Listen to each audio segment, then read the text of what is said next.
கோடி ரோட்ஸ் முதல்ல வரார். கோடி ரோட்ஸ் வந்தது பிறகு பின்னாடியே வந்து சிஎம் பங்கு வரார். சிஎம் பங்கு வந்தோடனே சிஎம் பங்கிட்ட மைக்கை கொடுக்க போறார். அந்த மைக்கை சிஎம் பங்கு கீழே விட்டார்.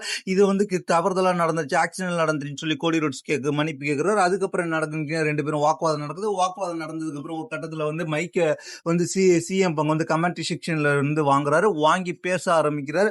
ரெண்டு பேருக்கும் சாட்டர்டே நைட் மெயின் இவெண்ட்ல நடந்ததை பத்தி பேசுறாங்க. அது தற்செயலா தான் அந்த பெல்ட்டால உன் மேல பட்டுச்சு அப்படின்ற மாதிரி பேசுறாங்க. அதுக்கப்புறம் சிஎம் பங்கு வந்து சொல்றாரு, நமக்குள்ள ஒரே பிரச்சனை இந்த பட்டம் தானா அப்படின்ற சாம்பியன்ஷிப் தானா அப்படின்ற மாதிரி கேட்கிறாரு. அதுதான் முக்கிய காரணமா இருந்துச்சுன்னா அதை நம்ம ஒதுக்கிட்டு நம்ம எப்படிப்பட்டவங்கன்றதை நம்ம தெரிஞ்சுக்கணும். உடனே கோடி ரோட்ஸ் பேச ஆரம்பிக்கிறார். 2011 சிஎம் பங்கை நான் பார்த்திருக்கிறேன். அப்ப வந்து அவன் பைபாம பத்தி பேசும்போது ஒரு பயங்கரமான புயலை கிளப்பினா. அப்போ வந்து சிஎம் பங்கு வந்து அந்த வந்து ரெஸ்லிங்ல ஒரு மிகப்பெரிய ஒரு குண்டை தூக்கி போட்டான். அதை பத்தி பார்க்கும்போது ரசிகர்கள் அவனை வந்து சிஎம் பங்கை மீண்டும் பார்க்க வேண்டும் என்ற ஆவலோட இருந்திருந்தாங்க. அந்த ரசிகர்களுக்காக அவன் வந்து என்ன செஞ்சான் அப்படின்ற மாதிரி கேட்குறாங்க.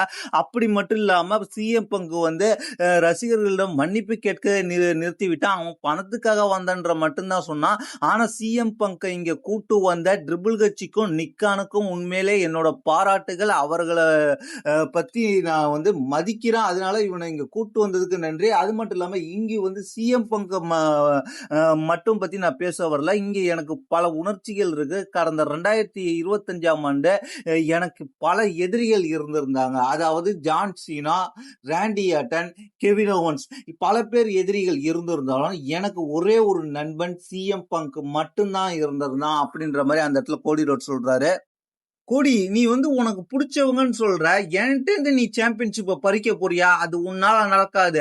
அடுத்து இரவு நடக்க போற சம்மர் ஸ்லாம்ல நான் உன்னை மோத போறேன். கோடி, உனக்கு ஒரு சிறந்த பரிசு இருக்கு. ஆனா வந்து நீ அது சாம்பியன்ஷிப்பை என்கிட்ட இருந்து பறிக்க முடியாது.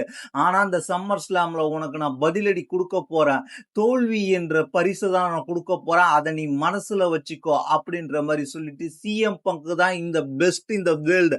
அவனை யாராலையும் தொட முடியாது. அது டஸ்டின் மகனால கூட முடியாது அப்படின்ற மாதிரி சொல்லிட்டு பங்கு வந்து அப்படியே மைக்கு கீழே போட்டு அப்படியே வந்து கிளம்ப ஆரம்பிக்கிறாரு. உண்மையிலே நீ டஸ்டினோட பையனா போக போறியா என்று கேட்கிறாரு. அது மட்டும் இல்லாம சிஎம் பங்கு இங்க இருந்து கிளம்பும் போது மைக் எடுத்து கோடி உன் மியூசிக்கை நிப்பாட்டுன்ற மாதிரி சொல்லி அந்த இடத்துல வந்து அதுக்கப்புறம் வந்து இவங்க வந்து நான் டஸ்டி மகன் சாம்பியனா தான் போவான் அப்படின்ற மாதிரி ஒரு ஸ்டேட்மெண்ட்டை கொடுக்குறாரு. அதுக்கப்புறம் என்ன நடக்குதுன்னு கேட்டீங்கன்னா அங்க வந்து கோடி ரோட்ஸோட தீம் மியூசிக் இசைக்கிறாங்க. அதோட அந்த செக்மெண்ட் முடியுது.